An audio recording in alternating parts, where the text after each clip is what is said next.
Agradecemos a nuestro Dios la oportunidad tan grande que nos da de compartir con ustedes estos momentos y llegar a ustedes a través de estos medios que Dios nos ha provisto.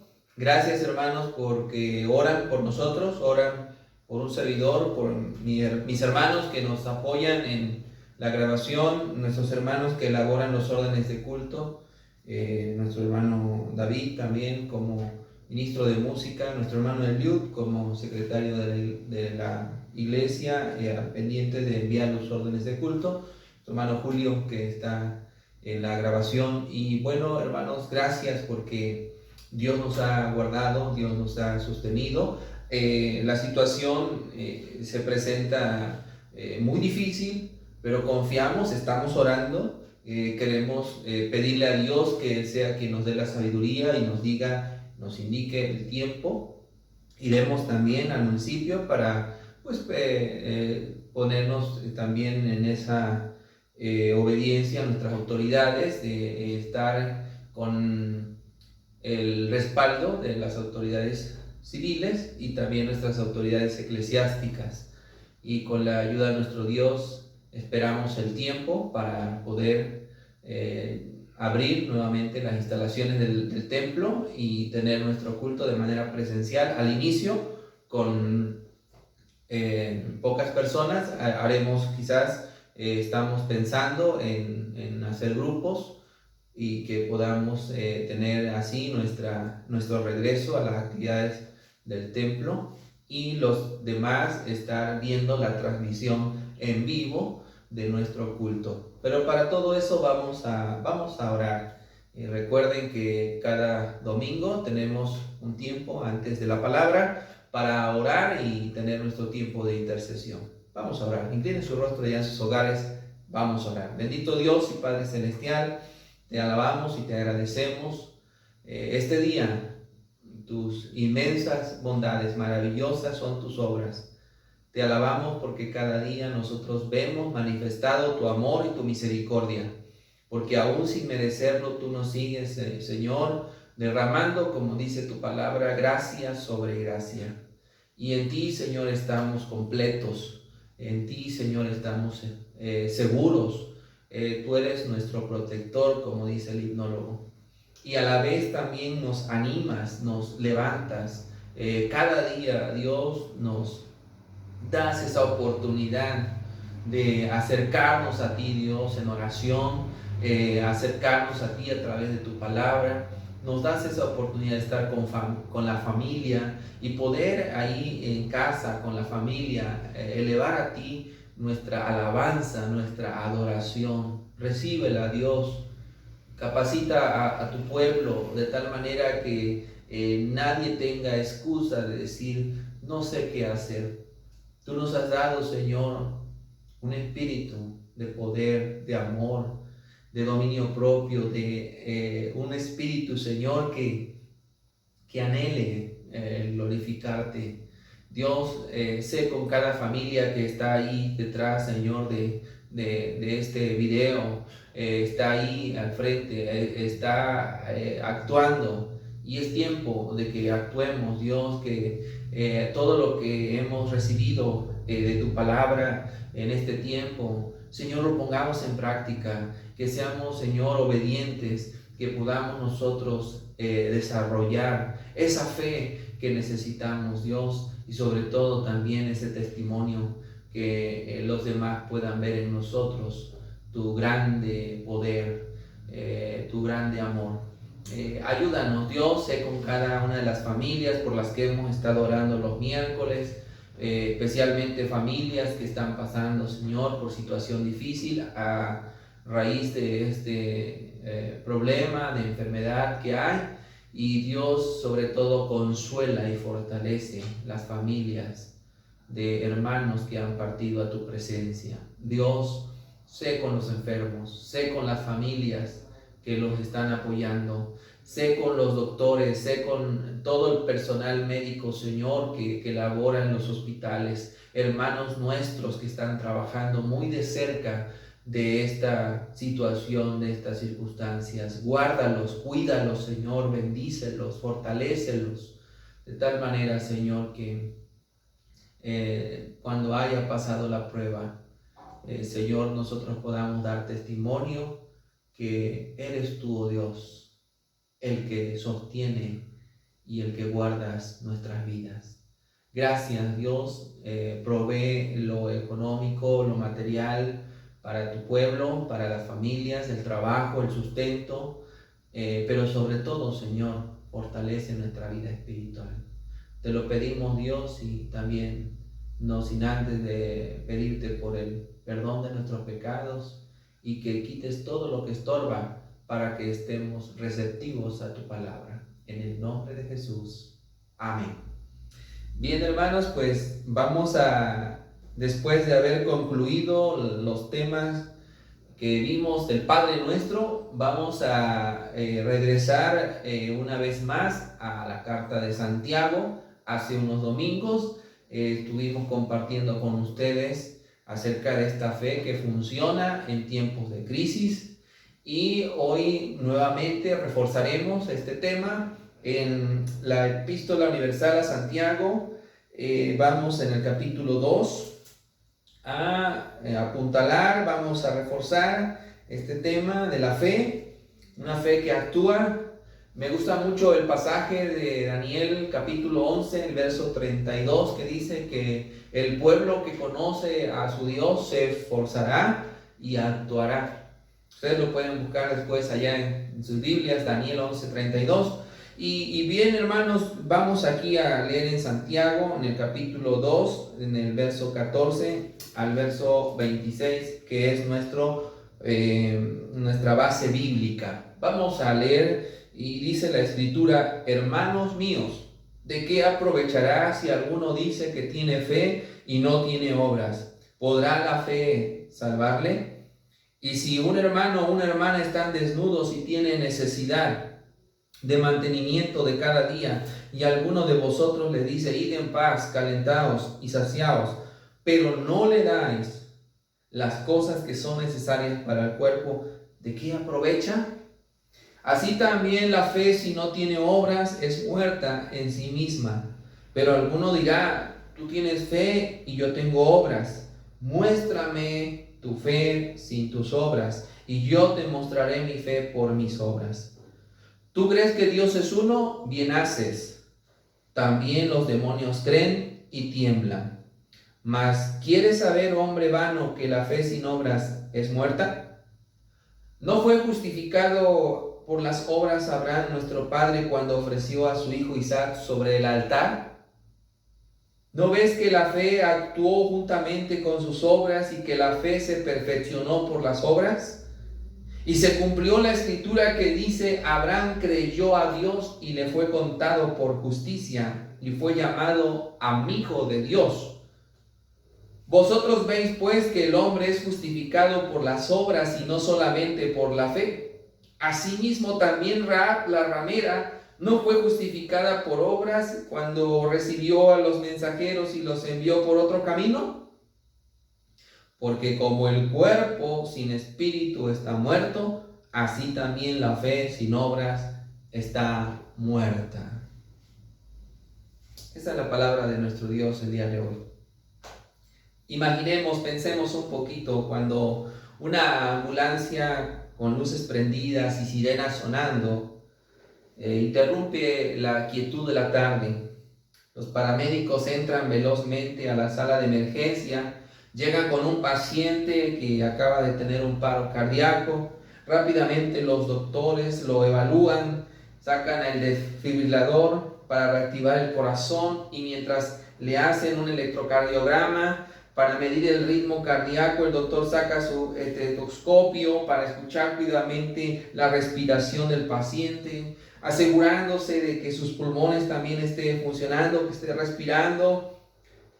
Es una escena de urgencia terrible. ¿Por qué? Porque los seres humanos necesitamos dos órganos vitales para sobrevivir: el corazón y los pulmones. Si los dos no están funcionando bien, nos morimos. No puedes mantenerte vivo si dejas de respirar. No puedes mantenerte vivo si tu corazón deja de latir. Estas dos funciones son inseparables. El corazón bombea la sangre y los pulmones oxigenan la sangre. Si uno de los dos sistemas falla, mueres. Así como los cuerpos físicos necesitan el corazón y los pulmones funcionando juntos, el espíritu también necesita dos componentes vitales.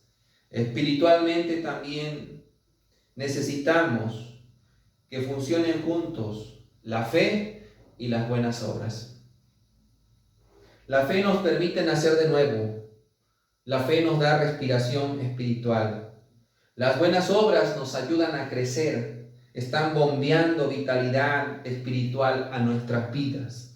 Y aquí en Santiago, en el capítulo 2, donde acabamos de leer, nos recuerda que la gente sin los elementos de la fe y las buenas obras sufre una crisis espiritual espantosa y resulta en lo que Santiago llama una fe muerta.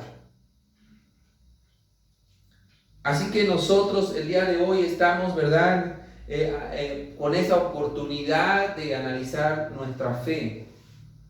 La palabra de Dios nos desafía y nos dice que necesitamos estos dos elementos, la fe, pero también las buenas obras. Y en primer lugar vemos del verso 14 al verso 17, esta es la primera parte de nuestro pasaje, lo vamos a dividir así, del verso 14 al verso 17, y vamos a analizar el texto. Y lo primero que vamos a ver en estos versículos del 14 al 17 es que la fe transforma nuestra conducta y nuestros pensamientos. Santiago nos sugiere, ¿verdad?, que la fe y las obras son como las dos caras de la moneda de la salvación. La fe y las obras no se excluyen mutuamente, más bien la verdadera fe se manifiesta en buenas obras. La fe es la clave de la vida cristiana. En Efesios capítulo 2, versículos 8 al 9, dice que el pecador es salvo por la fe y por la gracia. Y 2 Corintios 5, 7 dice que el creyente debe andar por fe. En Hebreos 11, 6 afirma que sin fe es imposible agradar a Dios. El apóstol Pablo dice que nosotros somos salvos por gracia, por medio de la fe, y que no es por obras. Pero también dice la Escritura en 2 Corintios 5, 7 que vivimos por lo que creemos. Y cuando nosotros abrimos la Escritura nos da ejemplos de hombres y mujeres que actuaron de acuerdo a la palabra de Dios sin importar el precio que tuvieran que pagar. Y nos dice que la fe no es algo incierto, nebuloso, sino es algo seguro, es algo ciertísimo. La fe no es algo que inventamos, sino es la confianza que tenemos de que la palabra de Dios es verdadera. La certeza de que al obrar de acuerdo a ella, al actuar conforme a lo que está escrito, nos traerá bendición del Señor. Jesús claramente nos marca que el camino debe ser nuestro pensar y nuestro actuar con una responsabilidad en la que tenemos que administrar la fe.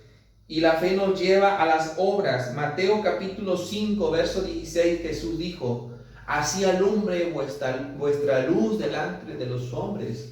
Acaba de decir que somos sal y que somos luz. Y termina diciendo en Mateo 5, 16, así alumbre vuestra luz delante de los hombres, para que vean vuestras buenas obras y glorifiquen a vuestro Padre que está en los cielos.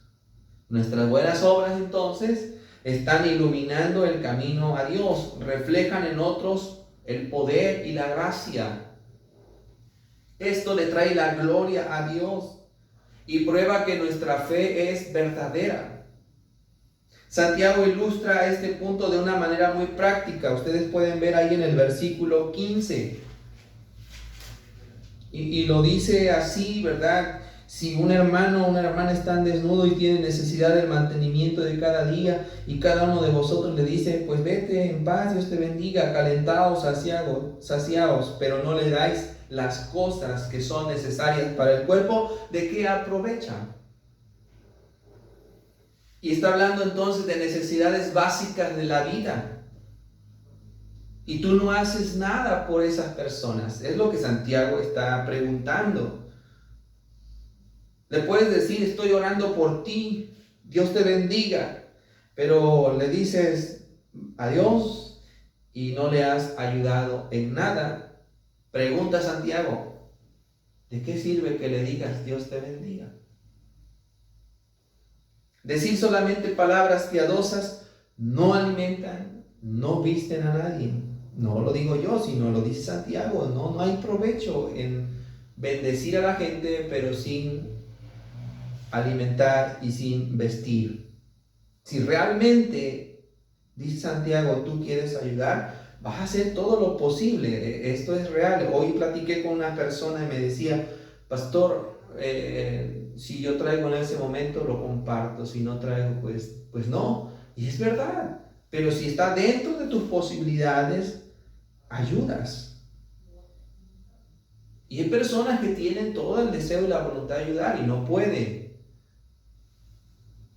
Pero muchas veces se muestra falta de voluntad y nos pone en evidencia cuáles son nuestros verdaderos sentimientos, nuestra fe.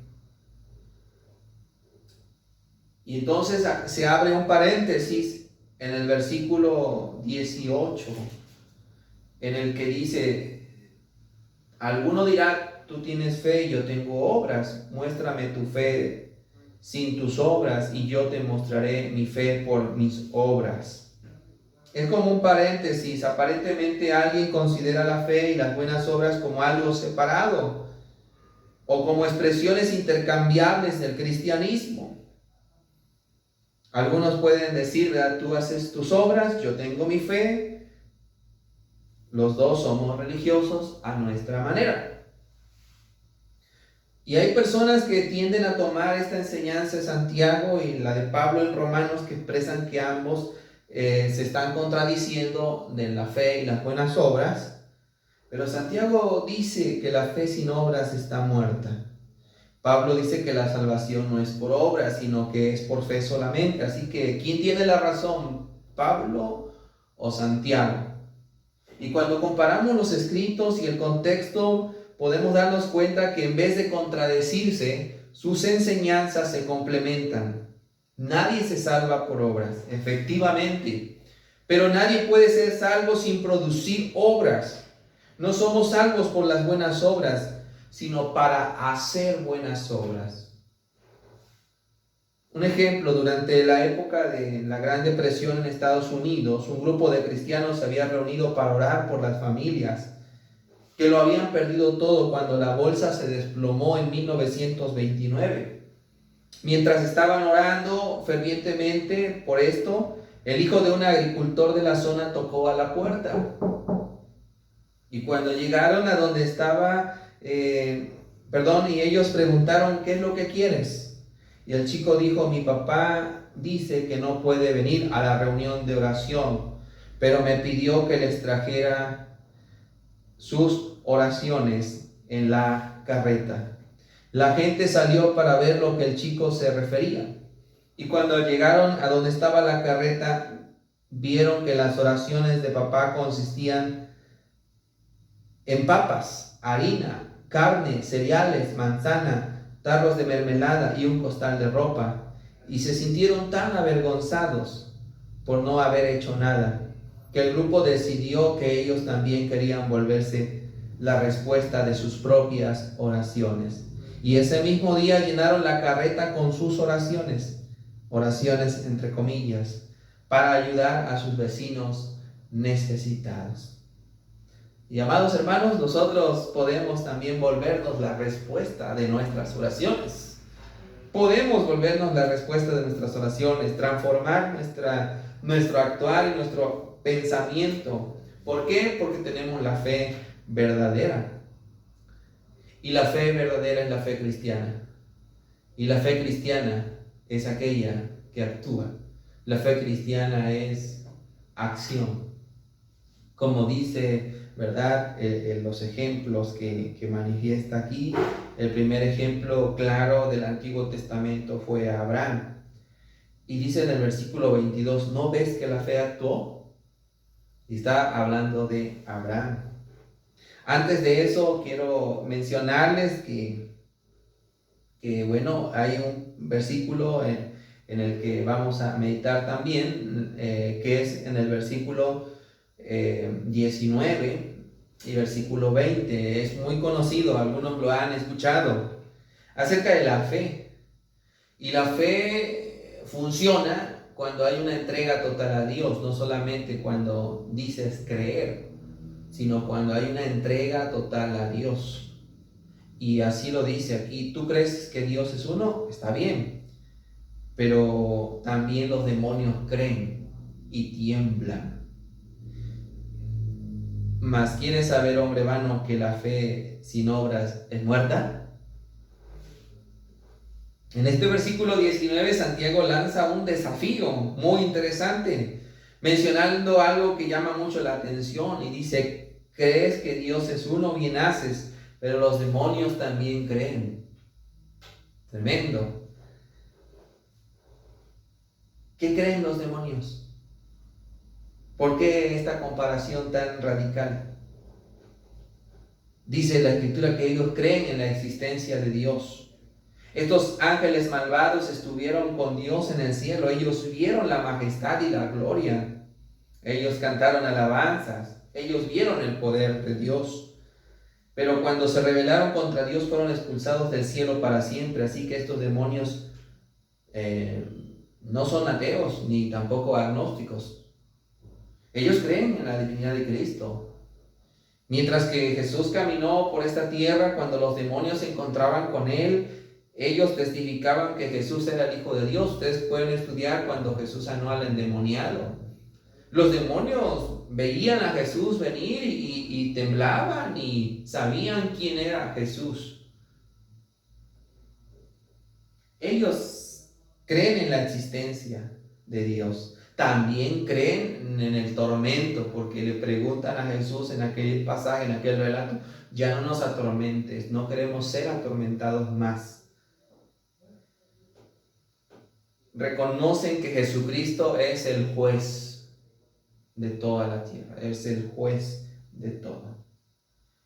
Los demonios creen y tiemblan, pero el creer y el temblar no los salva, no los salva. Así que no simplemente es creer en Dios, se trata de creerle a Dios, de creer lo que Él dice en su palabra.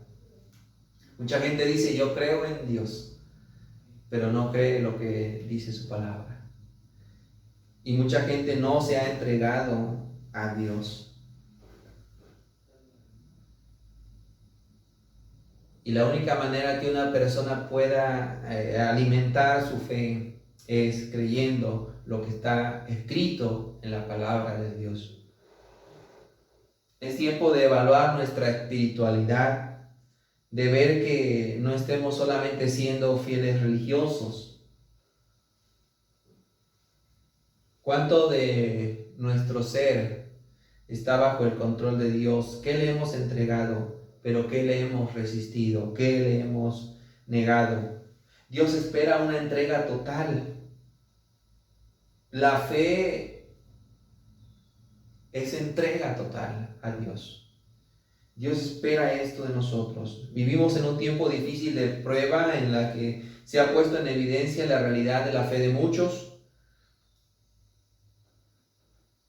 Y la verdad es esta: lo que no se controla se entrega. Y si tú no estás controlando lo que está sucediendo, vienes y te entregas a Dios. Dios permitió esta pandemia para que muchos se entreguen a Él.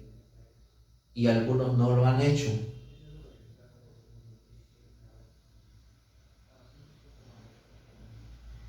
Jesús un día tuvo un encuentro con una persona que creía tenerlo todo. Por mucho tiempo de su vida pensó que vivía en una forma correcta. Incluso pensó que podía adquirir mayor conocimiento, mayor espiritualidad. Se acercó a Jesús en una noche. Y en este encuentro con Cristo se le dijo estas palabras. No te maravilles, pero te es necesario nacer de nuevo. Jesús le mostró a aquel varón llamado Nicodemo que la verdadera fe implica renunciar, que la verdadera fe es una entrega total, que incluye o que en donde lo más importante es nacer de nuevo. Y Jesús le estaba diciendo que nacer de nuevo implicaba morir al yo, expresar la verdadera esencia de la vida cristiana en la que tomamos nuestra cruz y seguimos a Cristo. No solo nacemos de nuevo cuando llegamos a la salvación, sino que seguimos muriendo a nosotros mismos como parte del proceso de santificación. Morir a mí mismo es un acontecimiento que ocurre una sola vez, pero es un proceso que nos ocupa toda la vida. Jesús habló a sus discípulos repentinamente acerca de tomar su cruz y seguirlo, y les dijo que si alguien iba a seguirlo debía negarse a sí mismo. En Lucas 14:27, el que no lleva su cruz y viene en pos de mí no puede ser mi discípulo. Pablo nos da luz de ese proceso de morir a sí mismo, y Pablo nos dice que él ya no vive para sí mismo, sino que Cristo vive en él. Gálatas 2:20 dice, ya no vivo yo, Cristo vive en mí. Y la vida que ahora vivo en este cuerpo la vivo por la fe en el Hijo de Dios que me amó y se entregó a sí mismo por mí. Así que morir a mí mismo, entrega total, significa que las cosas de la vida antigua deben morir. Y muy especialmente los caminos pecaminosos, los estilos de vida a los cuales nosotros participamos. Y Jesús hace una fuerte advertencia a los seguidores tibios que intentan vivir parcialmente en la vida antigua y parcialmente en la nueva. En Apocalipsis 3:15 dice, yo conozco tus obras, que ni eres frío ni caliente. Ojalá fueses frío o caliente, pero por cuanto eres tibio y no frío ni caliente, te vomitaré de mi boca. Y esa condición tibia que caracterizó a la iglesia de la Odisea es la misma que hay en la vida de muchos cristianos hoy. Ser tibio es un síntoma de la falta de voluntad para morir al yo y de vivir para Cristo. Morir al yo no es una opción para los cristianos, es una elección de todos los días. Pablo dice, hacer pues morir en nosotros todo lo terrenal, lo dice ya en Colosenses, todo el viejo hombre. Quiero decirles que todos los días se asoma el viejo hombre. Y todos los días se asoma la vieja naturaleza. Y es tiempo de que nuestra fe se manifieste en una entrega total, en el de que todos los días hagamos morir en nosotros todo lo terrenal, todo camino pecaminoso, todo aquello que Jesús dijo tenemos que renunciar. Y esto es nacer de nuevo. El día que renunciamos a nosotros mismos, pero iniciamos el proceso de tomar la cruz, morir diariamente a nosotros mismos y seguirlo a Él. Y por último quiero mencionarles que la fe es acción. La fe, además de entrega total, es acción. Y versículo 21 al 26 nos menciona el ejemplo de Abraham y nos menciona el ejemplo de Rahab. La fe no puede demostrarse aparte de las obras. La fe está dentro de nosotros, solo puede ser vista por las acciones que produce, por medio de nosotros. ¿Alguna vez has visto aquellas personas que van en una lancha y llevan dos remos? ¿Has remado alguna vez o has visto los remos que se utilizan en una lancha? Se necesitan 2 remos para remar en un bote. Si solo tienes un remo, todo lo que vas a hacer es remar dando vueltas en un círculo. Con 2 remos puedes remar a donde sea. La fe y las obras son compañeras que trabajan juntas. La fe produce las obras demuestran la autenticidad de la fe. Cualquiera puede profesar su fe, pero solo la acción demuestra la autenticidad de esa fe. Lo que tú realmente crees saldrá a relucir en las cosas que haces, cómo te comportas, cómo piensas, cómo respondes a las situaciones difíciles, las amistades que frecuentas, la pareja que eliges, cómo tratas a tu pareja, tu conducta en el trabajo, la escuela, la forma en la que hablas. Y aquí Santiago explica o da 2 ejemplos. El primero muy conocido, Abraham. El segundo a lo mejor no lo conoces tanto, pero se llama Rahab. 2 personas muy diferentes, una del otro. Abraham era el padre de los hebreos. Rahab era una prostituta gentil. Abraham era un hombre de poder, de respeto. Rahab era una mujer de mala reputación. Abraham era el beneficiario de las promesas de Dios. Rahab era aquella que rompía las leyes morales de Dios. Dios llamó a Abraham de Ur de los Caldeos para llevarlo a Canaán, a hacer de él una gran nación por medio de Israel. Y Dios proveería a un Salvador del mundo a través de la descendencia de Abraham al Mesías. Y quizás de Rahab uno pueda pensar, era una cualquiera, pero no. Rahab aparece en la genealogía de Jesucristo en Mateo capítulo 1, búscala y ahí va a aparecer cómo esta mujer, aún siendo lo que era, tuvo una fe viva que se demostró en sus acciones. Nos dice primero allá en Génesis de Abraham que fue contado por justo. En términos legales significa poner a cuenta. Siendo Abraham pecador, su cuenta bancaria espiritual estaba vacía. Estaba en bancarrota, pero confió en Dios, depositó justicia en la cuenta de Abraham. Dios le deposita justicia. Abraham no hizo nada para ganarse esa justicia, la recibió como regalo de Dios y fue declarado justo por medio de la fe.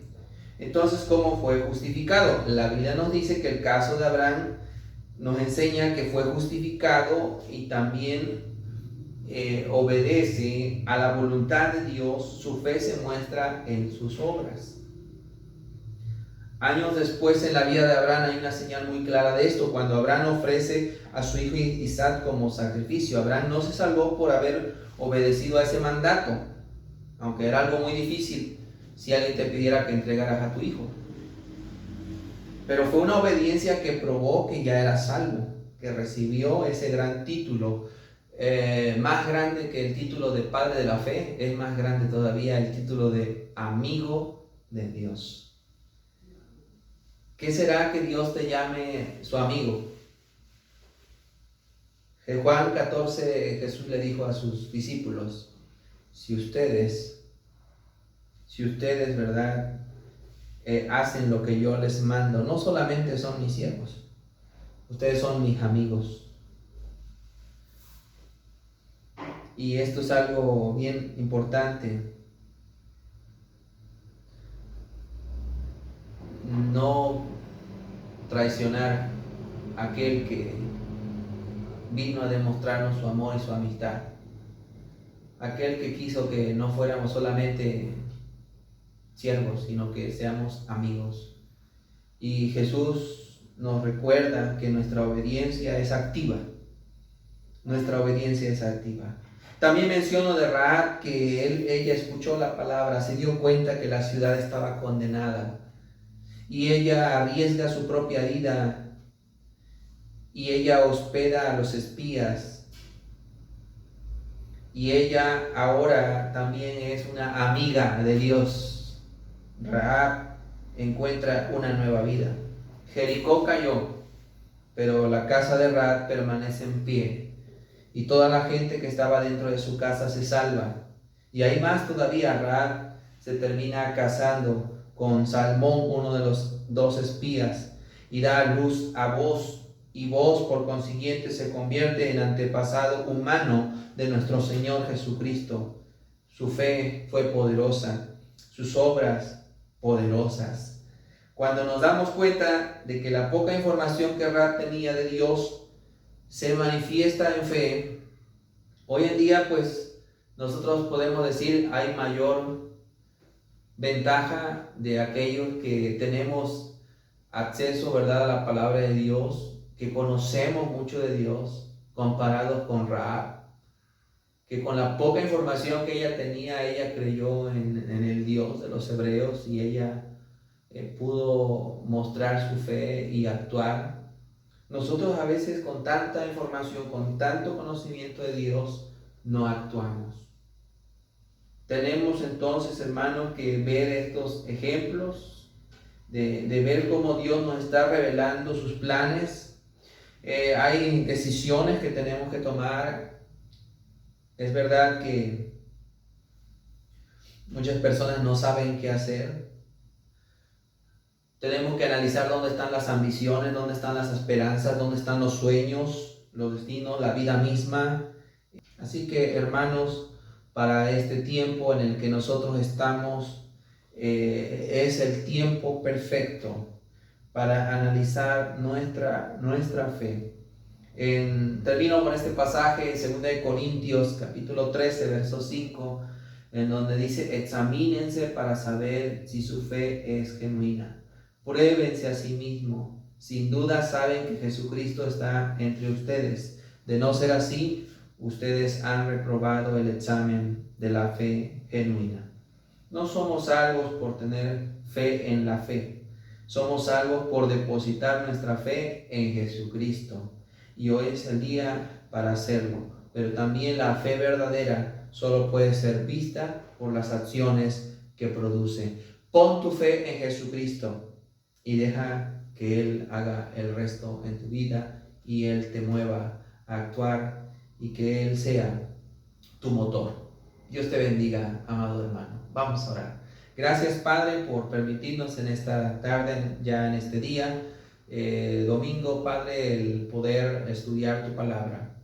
Yo sé que tú estás hablándonos de muchas maneras. Nos recuerdas, Dios, que nuestra fe tiene que ser una fe viva. Nuestra fe tiene que ser una fe que actúe. Y Dios, el pueblo que te conoce se esforzará y actuará. Y estaremos, Señor, en esa disposición, porque tú estás en nuestro corazón y tú eres el que mueve nuestro corazón, tú eres nuestro motor, Dios. Y sabemos, Dios, que nos has dado tu palabra y nosotros queremos obedecerla.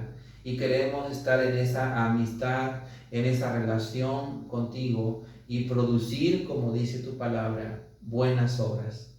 Que nuestra manera de hablar, nuestra manera de pensar, de actuar, de ayudar, de estar, Señor, moviéndonos aún en medio de esta circunstancia, sea con los propósitos de que tu nombre sea glorificado. Y todo lo que hagamos, sea de palabra o sea de hecho, Señor, sea para la honra y gloria de tu nombre. Y oramos por aquellas personas que primeramente puedan depositar su fe, entreguen su vida total a ti y que puedan tener esa bendición de experimentar el poder y la gracia que nos mueve a hacer todas las cosas, que es Jesucristo, nuestro Señor y Salvador. En su nombre oramos y rogamos que sea tu palabra la que nos siga edificando. En el nombre de Jesús oramos. Amén. Y ahora, mis amados hermanos, que la maravillosa gracia de nuestro Señor y Salvador Jesucristo, el amor incomparable de nuestro Padre Celestial, la comunión y dirección de su Santo Espíritu sea con todos, con todo el pueblo de Dios, ahora y siempre. Amén.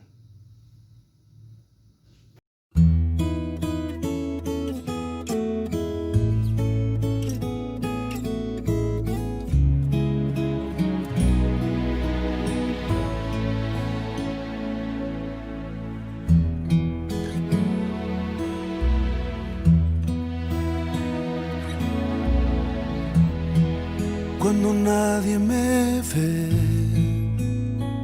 en la intimidad donde no puedo hablar, más que la verdad, donde no hay apariencias, donde al descubierto queda mi corazón. Allí soy sincero, allí mi apariencia de piedad se va. Allí es tu gracia lo que cuenta, tu perdón lo que sustenta para estar de pie. Y no podría dar a la cara si no fuera porque soy revestido de la gracia y la justicia del Señor. Si me vieran tal cual soy, se enterarían que es Jesús. Lo que han visto reflejado en mí tan solo fue su luz. Y es por tu gracia y tu perdón que podemos ser llamados instrumentos de tu amor. Y es por tu gracia y tu perdón. Mi justicia queda lejos de tu perfección, y no podría dar a la cara si no fuera porque soy revestido de la gracia y la justicia del Señor. Si me vieran tal cual soy, se enterarían que es Jesús. Lo que han visto reflejado en mí tan solo fue su luz.